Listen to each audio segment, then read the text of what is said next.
नमस्कार, सुबह के 10 बजने वाले हैं और आप देख रहे हैं अपना बिहार और मैं हूं आपके साथ विभा उपाध्याय। पूरे बिहार में मौसम विभाग ने कोल्ड वेव की चेतावनी दी हुई है। ठंड और बढ़ी हुई है। शीतलहर की वजह से जनजीवन खासा प्रभावित नजर आ रहा है। सर्द हवाएं बिहार के लगभग सभी जिलों में चल रही हैं और मौसम विभाग के मुताबिक अगले 48 घंटे तक कोल्ड वेव घना कुहासे के आसार जाहिर किए गए हैं। पटना में पिछले 24 घंटे की अगर बात करें तो न्यूनतम तापमान में तेजी से गिरावट दर्ज की गई है। आज सुबह से ही भारी कुहासा छाया हुआ है। सुबह सुबह काम पर निकलने वाले मजदूरों और अन्य लोगों की परेशानियां इस वक्त बढ़ गई हैं। प्रशासन से अलाव जलाने की मांग की जा रही है। ठंड का जायजा लिया संवाददाता रवि एस नारायण ने। लगातार पड़ रहे ठंड और शीतलहरी ने लोगों की परेशानियां बढ़ा दी हैं। जी हां, पिछले 24 घंटों से जो कोल्ड डे है वो देखा जा रहा है। चारों तरफ ठंड का जो है वो अपना कहर बरपा रही है। और आपको बताऊं कि मौसम विभाग ने जो रिपोर्ट दी है उसके मुताबिक अगले 48 घंटे 2 दिनों तक जो है वो पूरा प्रदेश जो है वो ठंड में सिकड़ा हुआ रहेगा और कोल्ड वेव जो है वो बहेंगे। और सुबह सुबह की तस्वीरें देखिए, यहाँ पे कुहासे जो हैं अभी भी जो है वो काफ़ी है और जो विजिबिलिटी है वो बामुश्किल से 100 मीटर की विजिबिलिटी यहाँ पे आपको दिखाई पड़ेगी। और सुबह सुबह यहाँ पे जो लोग हैं यहाँ पे कम दिखाई पड़ रहे हैं। और जिस ढंग से तापमान लगातार गिरा है पूरे प्रदेश में वो परेशानी बनाए हुए है। अगर बात करें तो सबसे कम जो टेम्परेचर है वो गया का दिखाया गया है, जहाँ की 4.2 डिग्री सेल्सियस है जो कि न्यूनतम तापमान है। लेकिन आपको सुबह की तस्वीरें देखिए, यहाँ पे देखिए मजदूर हैं जो सुबह सुबह अपने काम के लिए निकल रहे हैं, तो लेकिन निकलने से पहले जो है वहाँ पे अलाव जो है वो जला करके ताप रहे हैं। और सारे लोग जो हैं अपने कुदाल उदाल लेकर के और मजदूरी के लिए निकल रहे हैं। तो ठंड में जहाँ पे आम जो जनजीवन है वो इतना प्रभावित है कि सुबह पे जो लोग हैं वो भी काम पे नहीं निकल रहे हैं। सुबह पे मजदूरी करने जा रहे हैं। हाँ सर, मजदूरी के वो वास्ते मजदूरी नहीं मिल पा रहा है। जो मजदूरी पर कोई लिया के आ जा रहा है तो वो लेबर से सब पैसा। ठंडा में कितनी परेशानी हो रही है? बहुत परेशानी हो रहा है सर, ठंडी लग जा रहा है। देखिए हम लोग का तबीयत डाउन हो गया है, ठंडी मार भी दिया है रोड पर सोने पर। रोड पे सोते हैं? हाँ, रोड पर हम लोग सोते हैं सर। अच्छा, रोड पर सोते हैं, प्लस में जो काम कराने ले जा रहा है सब हम लोग का पैसा लेकर नहीं दे पा रहा है। यहाँ पे सरकार द्वारा कुछ दिया गया है, अलाव उलाव जलाया गया है? प्रशासन अलाव जला रही है सरकार? अलाव नहीं जला रही है? तो नहीं मिल पा रहा है, नहीं देता है। खाली गरीब आदमी सब ठंडा। तो अलाव कहीं पे ये अपने खुद से जला रहे हैं? हाँ, कुछ यही लकड़ फकड़ चुन चान के जलाते हैं और क्या। और कुछ कहीं पे कुछ ठंडी लगता है, बहुत जला जला रहे हैं, बहुत ठंडी बढ़ रही है। कोई रोजगार देखिए, तो जो मजदूर हैं वो बिल्कुल परेशान हैं। उनका कहना है कि जो अलाव है उसकी भी व्यवस्था नहीं की गई है। खुद से लोग लकड़ियां जो है वो जुटा करके अलाव जला रहे हैं और सुबह अपने मजदूरी पर जाने को तैयार है। तो ठंडे का जो प्रकोप है वो लगातार बढ़ा है। प्रशासन से और सजग रहने की ज़रूरत है, अलाव की व्यवस्था करने की ज़रूरत है। और साथ साथ जिस ढंग से मौसम विभाग ने अलर्ट जारी किया है अगले 2 दिनों के लिए कि कोल्ड वेव जो है वो पूरे प्रदेश में जारी रहेगा, लोगों से अपील की जाती है कि वो सतर्क रहें और ठंड से ज़रूर बचें। पटना से रवि एस नारायण।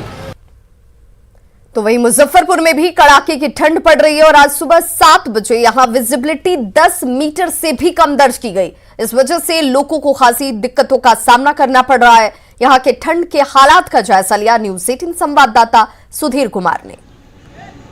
मुजफ्फरपुर आज भीषण सर्दी की चपेट में है। आप देख सकते हैं कि जिला जो है कोहरे की चादर में लिपट गया है और 10 मीटर की भी विजिबिलिटी नहीं है। जो डिस्टिंक्ट विजिबिलिटी है वह 10 मीटर से भी कम है। जो गाड़ियां चल रही है कितनी स्लो चल रही है आप देख सकते हैं। और ज़रा दूसरी तरफ भी देखिए कि गाड़ियों की संख्या भी बहुत कम है, सड़क पर आने जाने वाले लोग भी बहुत कम संख्या में है। आप देखिए कि बिल्कुल 5 मीटर की दूरी से जो लोग चल कर आ रहे हैं वो भी नहीं दिख पा रहे हैं, क्योंकि जो कोहरा है वह बहुत ही ज़्यादा और घना है। इसके अलावे तापमान भी बहुत कम है। आकाश की तरफ जरा दिखाएंगे कि देखिए कितना घना कोहरा है और इस कोहरे की वजह से पाला भी गिर रहा है। जो कपड़े लोगों ने पहन रखे हैं वो भीग जाते हैं और उससे बचने के लिए लोगों ने पर्याप्त तैयारी की है।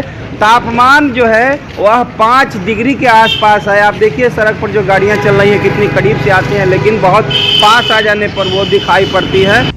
ये तो सर्दी का जहां तक सवाल है प्रतिदिन बढ़ता ही जा रहा है। आज तो स्थिति और बेहद ही नाजुक है।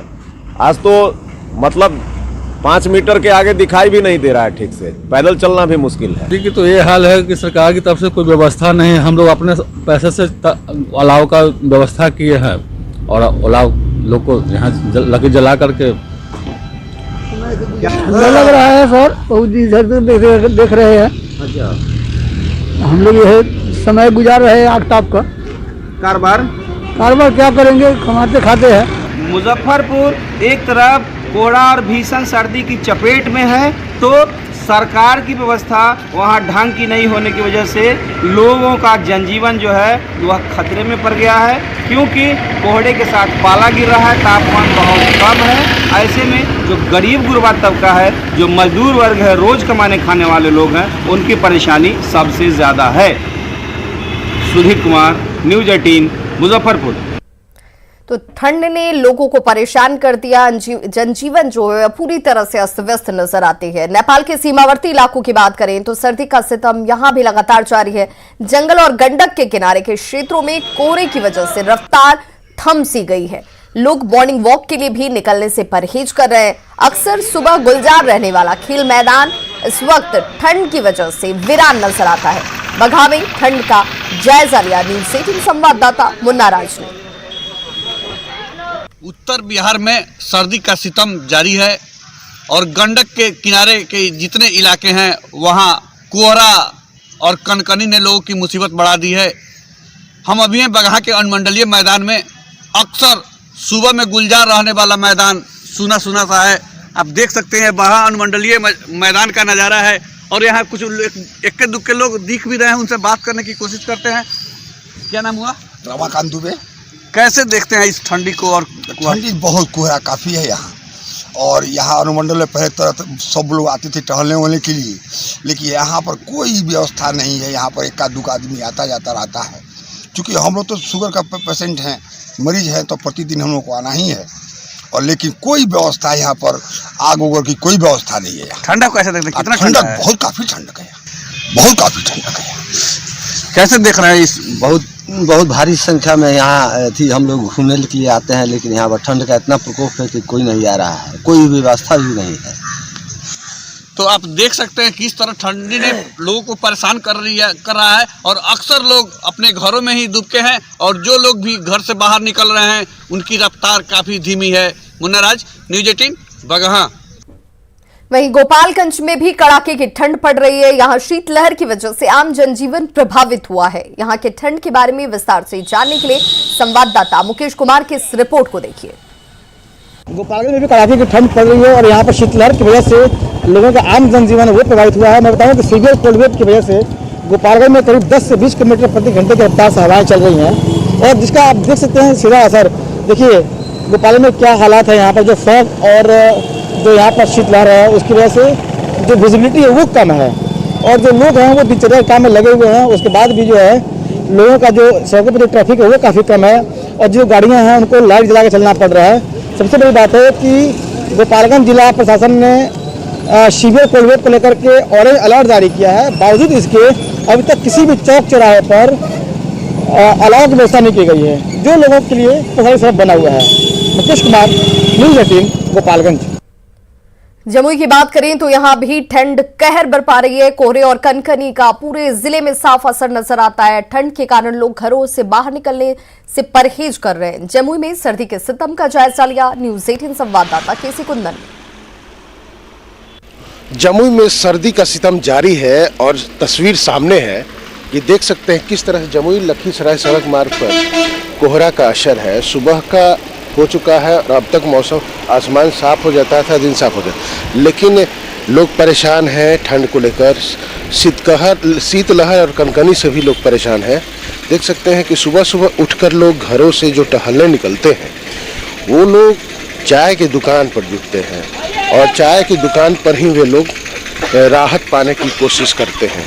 एक और तस्वीर दिखाना चाहूँगा कि जो ऑटो चालक हैं उनको पैसेंजर सुबह के वक्त नहीं मिल रहा है। आमतौर पर यहाँ पर इस चौक पर दर्जनों ऑटो रहते हैं और चालक रहते हैं और सुबह सुबह इन लोगों को 4 बजे से पैसेंजर मिलना शुरू हो जाता है। लेकिन अब ठंड के कारण और मौसम खराब रहने के कारण कनकनी की वजह से घरों से जो लोग बाहर निकलना कम कर दिए हैं। बहुत ज़रूरी होता है तभी लोग बाहर निकलते हैं। क्या सुबह से लेकर ठंड से क्या परेशानी है? ठंड से बहुत परेशानी है। क्या? लकड़ी यहाँ पर नहीं गिरती है, ठंड लगती है। और पैसेंजर वगैरह का? पैसेंजर तो 7 बजे से चलती है, सुबह सुबह तो नहीं चलती है। पहले क्या होता था? पहले वही रंग होता था, निकलता था पैसेंजर, निकलता था चलता है। पहले ट्रेन चलता था तब पैसेंजर 4 बजे से होता था। अब ट्रेन बंद है तो हम लोग कब है 8-9 बजे तक। तो आप लोग पहले ही आ जाते हैं? यस, नंबर लगाते हैं। अभी तो बहुत गाड़ी हो जाता है, कम से कम 20-25 को गाड़ी हो जाता है। तो ठंड से ही परेशानी बढ़ गई? बहुत परेशानी है। जैसा कि इन लोगों का कहना है कि ठंड से परेशानी हो गई है, बढ़ गई है, पैसेंजर इनको नहीं मिल रहा है। फिर भी चूंकि यहाँ पर आकर स्टैंड में लाइन लगाना है, अपनी कतार में खड़ा रहना है, इसलिए लोग घंटों खड़ा रहते हैं। कहने का मतलब कि ठंड ने इन्हें दोहरा मार दिया। एक तो इनको खुद अपने रोजगार के लिए बाहर निकलना पड़ता है, दूसरी तरफ इनको समय पर पैसेंजर नहीं मिल रहा है, जिससे इनकी परेशानी बढ़ गई है। केसी कुंदन, न्यूज़ 18 जमुई। कोहरे की चादर में गांव शहर,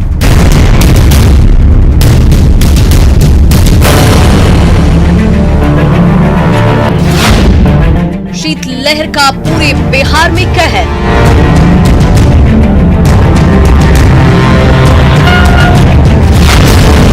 आग से लड़ी जा रही ठंड से जंग।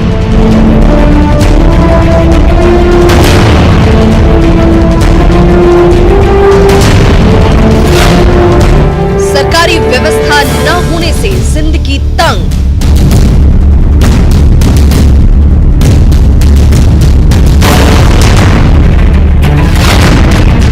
घरों में रहने की मजबूरी।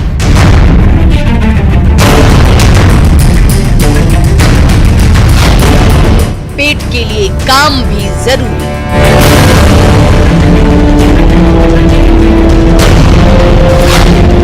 बिहार में कोल्ड वेव। और अब बात बाढ़ की करते हैं, जहां के मोकामा में महज 7 रुपए के लिए एक युवक की पीट कर हत्या कर दी गई है। हत्या का आरोप नगर थाना क्षेत्र के इंदिरा नगर के दबंग पूर्व वार्ड पार्षद और उसके भाई पर लगा है। मृतक के परिजनों के मुताबिक दबंग पूर्व वार्ड पार्षद सुनील मांझी और उसके भाई संजय मांझी समेत 3 लोगों ने राजू यादव को लाठी डंडे से पीट कर जख्मी कर दिया, जिसे इलाज के लिए परिजनों ने अस्पताल पहुंचाया, लेकिन डॉक्टर ने उसे मृत घोषित कर दिया। सोमवार की रात इलाज के दौरान उसकी मौत हो जाती है। इस घटना के बाद मोकामा पुलिस ने मामला दर्ज कर छानबीन की शुरुआत जरूर कर दी है। आपको बताते चलें कि पुलिस ने पहले ही पूर्व वार्ड पार्षद के भाई संजय मांझी को गिरफ्तार कर जेल भेज दिया है, लेकिन उसके बाद पीड़ित परिवार को केस वापस लेने की धमकी दी जा रही है। इससे पूरा परिवार दहशत में है। उनके साथ सर 700 रुपया दिया था और उसके बाद इससे मांगा, ये देने में बोला शाम बिहान देंगे। उसके बाद इसको पकड़ कर मारने लगा। ये लोग को पकड़ कर लाया, बोरिंग पर से पकड़ कर लाया, उसके बाद मारा। कौन मारा? और संजय मांझी मारा और लोहार मांझी मारा और सुनील मांझी ने मारा।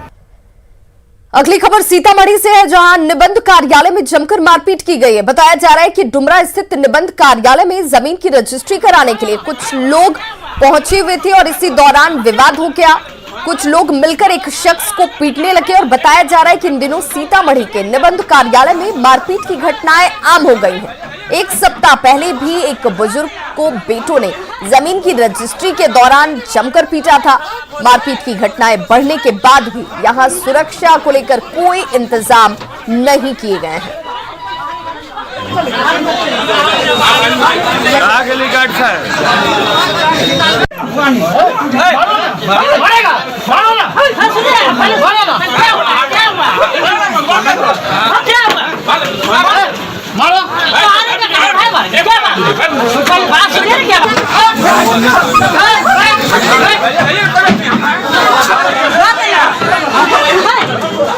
खबर जमुई से, जहां के नीमा इलाके में घनी आबादी के बीच सड़क निर्माण कंपनी के प्लांट से निकलने वाले काले धुएं से लोग बेहद परेशान हैं। धुएं से बच्चे और बुजुर्ग बीमार पड़ रहे हैं।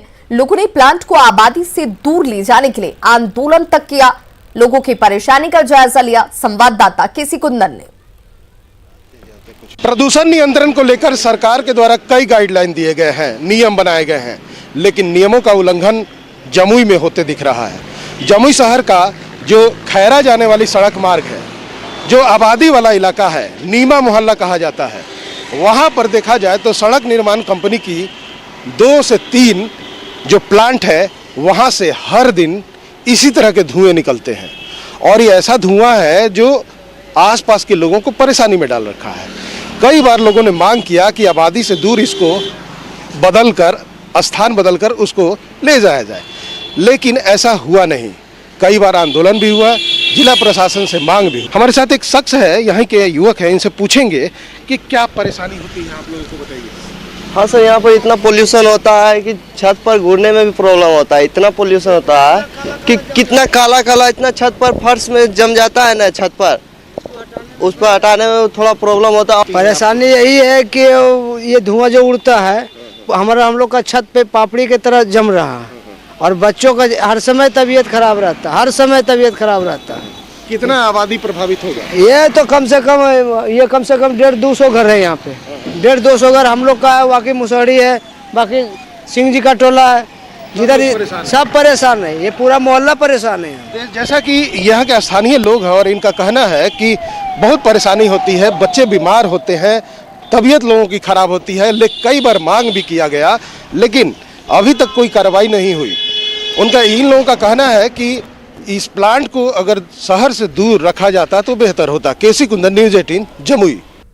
तो देखिए किस तरीके से इस वक्त प्लांट की वजह से लोगों की जिंदगी जो है वो सांसत में आ गई है। कटिहार की बात करेंगे, जहां गिरफ्तार अफगान नागरिकों ने पूछताछ में कई बड़े खुलासे किए हैं, जिसमें आतंकी मॉड्यूल और मनी लॉन्ड्रिंग से जुड़े कई बड़े खुलासे शामिल हैं। पूछताछ अब भी जारी है। सूत्रों के हवाले से इस पूरे मामले पर जानकारी दे रहे हैं कटिहार संवाददाता सुब्रत कोहा। कटिहार में 5 विदेशी नागरिक के गिरफ्तारी के बाद अब भी देश के कई सुरक्षा एजेंसी इस मामले पर गंभीरता से जांच कर रहा है। ये कटिहार समाहरणालय है और समाहरणालय के ठीक सामने ये इंटेलिजेंस का कार्यालय है। इस इंटेलिजेंस के कार्यालय से ही इस पूरे मामले का बड़ा खुलासा हुआ था। हालांकि सुरक्षा गोपनीयता के आधार पर इस कार्यालय की भीतर की जो तस्वीर है या जो हलचल है उसको हम आपको तक नहीं पहुंचा सकते, लेकिन कुल मिलाकर खुलासा कैसे हुआ था इस बात की जो सूत्र के हवाले से खबर मिला है वो आप तक पहुंचा रहे। ये गुलाम मोहम्मद है जो कि सबसे पहले इंटेलिजेंस के पास पहुंचा था, या इंटेलिजेंस के ट्रैक करने पर ये इस कार्यालय तक पहुंचा था। गुलाम मोहम्मद जो बड़ा खुलासा किया था उसके हवाले से यह कहा गया था उसका बेटा आतिकुल अफगानिस्तान में बम ब्लास्ट करवाया था, जिसमें 6 आदमी अफगानी मारे गए थे, इसमें उसको फंसाया गया था, ऐसा गुलाम मोहम्मद का कहना है। लेकिन इसके जो भी पहलू है वो तो आगे जांच होगा। और फिलहाल जो इसके साथ अन्य 4 लोग हैं, यानी कटिहार में जो 5 रह रहे थे, ये गुलाम मोहम्मद को फंसाना चाह रहे थे। इस बात को लेकर गुलाम मोहम्मद काफी आशंकित थे और काफी डरे हुए थे। इसी सूचना पर स्थानीय पुलिस और देश के बड़े एजेंसियों के साथ कटिहार इंटेलिजेंस की सूचना पर कार्रवाई शुरू हुआ और 5 की गिरफ्तारी हुई। 5 के गिरफ्तारी में कई बड़े खुलासा हुआ है, जिसमें मनी लॉन्ड्रिंग जैसा मामला है और हाल के दिनों में देश में जो आतंकी मॉड्यूल खड़ा करने की चर्चा हो रही थी, जिसके पीछे बैकडोरिंग फंडिंग की चर्चा है, कहीं ना कहीं ये भी लिंक अब सामने आने लगा है। फिलहाल ये 5 पूर्णिया जेल में बंद है और बड़ी बात यह है कि एक जो विदेशी नागरिक है और इन लोग को आश्रय देने वाला अब भी फरार है, जिसमें इंटेलिजेंस लगातार नजर बनाए हुए और स्थानीय पुलिस भी लगातार नजर बनाए है और हो सकता है आने वाले दिनों में इस लाइन से और बड़ा खुलासा हो। सुब्रत, न्यूज़ 18 कटिहार। भोजपुर में अपराधियों ने बाइक लूटने के दौरान एक एसएसबी जवान को गोली मार दी। घटना जगदीशपुर थाना क्षेत्र के दावा मोड़ के पास की है, जख्मी जवान के अनुसार उसने भागकर अपनी जान बचाई।